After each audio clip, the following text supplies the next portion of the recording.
So we finally have the early spoilers for chapter 15 of Boruto 2 Vortex, and it seems that Boruto is going to train Kawaki using the information from a future version of Kawaki. So yeah, we're going into the timeline, possible futures aspect of the Boruto franchise, and I think this chapter is going to be amazing. But yeah, let's start from the top. So yeah, it seems that Boruto is sitting atop the Akage monument, and it seems to be Naruto's head specifically. So Boruto goes on to say that, look, either way you have to become stronger. Now I did see another translation saying we have to become stronger, but I think this one makes more sense given the context of the conversation itself. So yeah, Boruto goes on to say that you're my dad's disciple, aren't you? You were supposed to free dad from the seal. Ideally, it would be best to get direct training, but sadly that's not feasible right now. It would take too much time.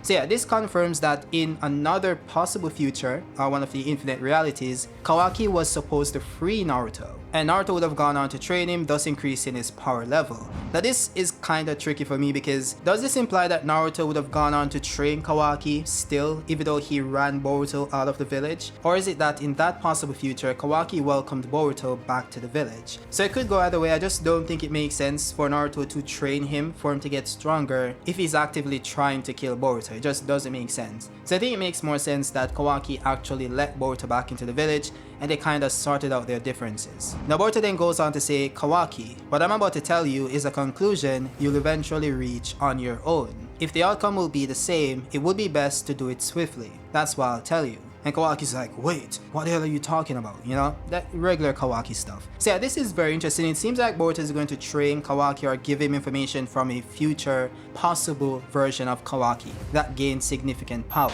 And I think this makes more sense for Boruto to do this since he believes that he's responsible for what happened in the past, and also believes that Kawaki needs to be stronger to defeat the current threat. So it's a different scenario between Naruto and Kawaki with Boruto here, so it makes more sense for him to make Kawaki stronger even if Kawaki wants to kill him. Now again, this all goes back to prescience, which is the ability to see infinite possibilities. Boruto is able to change the future outcome of the timeline, but it also confirms that the futures Koji saw aren't existing realities, but instead possible future realities. That's why it goes on to say that they can't let the worst possible future become reality, which simply means that they aren't separate universes, but instead possible realities. Now the reason why I mention this is because I've seen some crazy arguments saying that Boruto will be able to see these timelines by teleporting to them using Flying Thunder God, which doesn't make sense. Now that would be possible if Boruto had a multiverse, where every possible alternate timeline is real, where every story happens. If that was the case, Boruto would be stuck living out just one of his infinite lives available to him.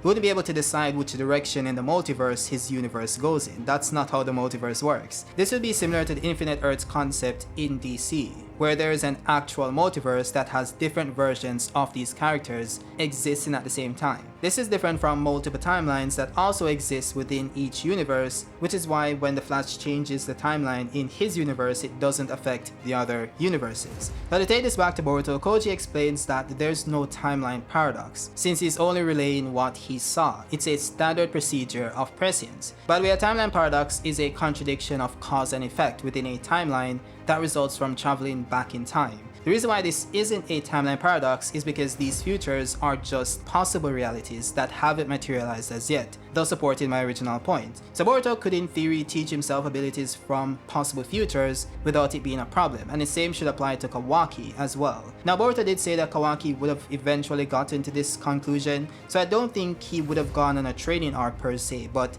instead get a quick power up from something else. Now I think the main way Kawaki could get a power up is by consuming Shibai's Thorn Soul Bulb. You see, this all goes back to what was said in chapter 75 of the original manga, because what if Amado doesn't just have Shibai's discarded body laying around for over 5,000 years, which doesn't make sense. Instead, what he actually extracted those cells from was the Thorn Soul Bulb Shibai left behind after he discarded his body. Now I know this was never stated that the Osuzukis could do this, so it's kinda headcanon, which is true. And that's the entire point of a theory video, which this somewhat is in a sense. But yeah, I just want to drive on the point, so look at it this way. A key detail everyone missed in chapter 12 was the fact that the Thorn Soul Bulb formed after Hidari's body was completely eviscerated by Kawaki. it eventually reformed using the tiny particles remaining from Hidari's body, which likely means that for one, the bulb was always inside Hidari's body, but Kawaki destroyed it in the blast and it just reformed later on. Or two,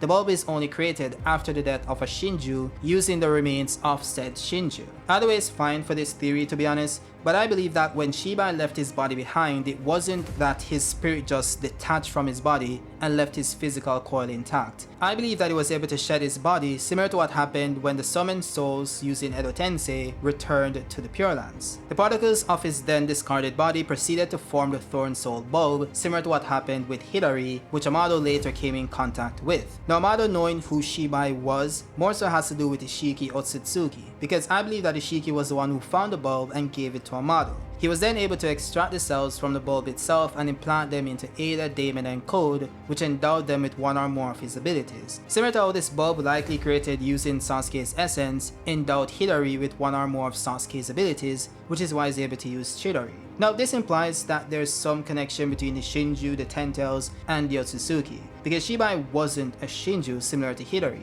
We've never seen an Otsutsuki transform into a Thorn Soul bulb before, so how can we then link one to the other?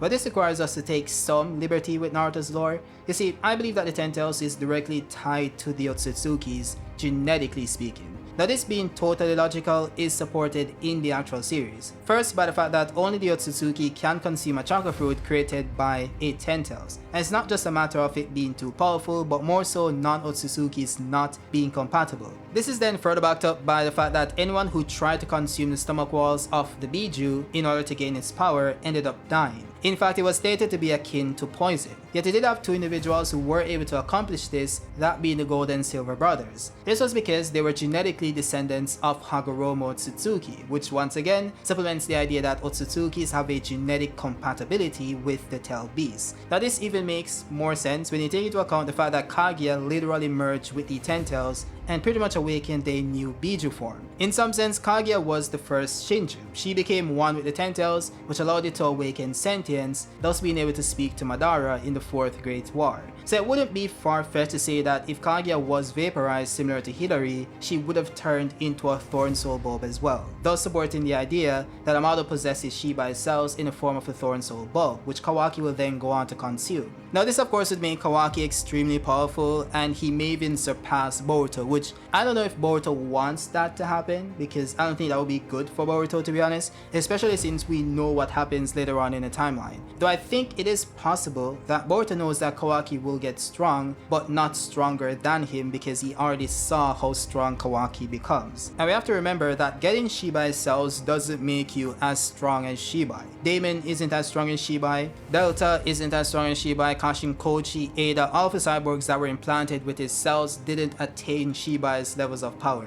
They did get extremely powerful, but not anywhere near Shibai's levels of power. And the power also isn't distributed equally, because you have the case of Damon and Code, and both of them receive the cells of Shibai, and Code even has a Karma Seal from Ishiki Otsutsuki, yet Damon is stronger than Code. So we have no idea what the power amplification would be if Kawaki does get Shibai's cells, or get more of Shibai's cells. And the reason why I say more is because something was said by Kashin Koji, which is that every cyborg that was modified to get stronger by Amado also received Shibai's cells without fail. And this kinda implies that Kawaki also received Shibai's cells because he was also modified by Amado. But I think it's likely an oversight by the writer, because I don't think Kawaki has Shibai's cells at this point in time, although it is possible that he does. But the story hasn't indicated that this was the case. I mean, even when showing the characters that were given the cells of Shibai, Kawaki wasn't there in that panel. So it's a bit weird, the wording is a bit weird, but I guess we'll see what happens next. Yeah, let me know your thoughts on the spoilers. The full spoilers are gonna come out on the